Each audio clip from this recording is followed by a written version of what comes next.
Anthony Nolly is a driver who plies the 5F route from the Morne to Castries. He says on a number of occasions the bus, 5 months old on Thursday, he uses to make a living has been vandalized. The last instance was worse than the first, with his seats being completely ripped. Last week there, when I got up in the morning, my son called me, a little four-year-old son called me, Daddy, come and see that. When I take a look, I see the whole back of the seat cut. But it didn't cut and fall, I just like somebody take a knife and slice it and so on. So I took a needle and thread, I sew it back. This morning, when I got up, I see it worse. The person ripped it off completely.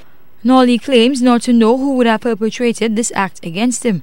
At the same time, he does recall having one recent confrontation with a DTEM student, and although he could not say if the crime had been committed by him, the incident did stick out in his mind. I don't want to speculate, but the only thing I can say, yesterday afternoon, I met with some troublesome boys from the college compound there, black and white. But when I say troublesome, it was only one that was really at me.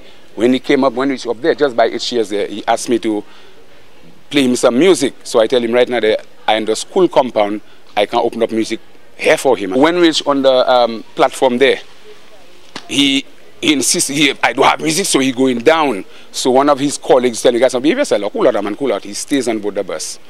When we reach in town, he start calling, that driver, that music, that driver is a that driver is a. A similar case occurred with a fellow bus driver who works the Cicero route.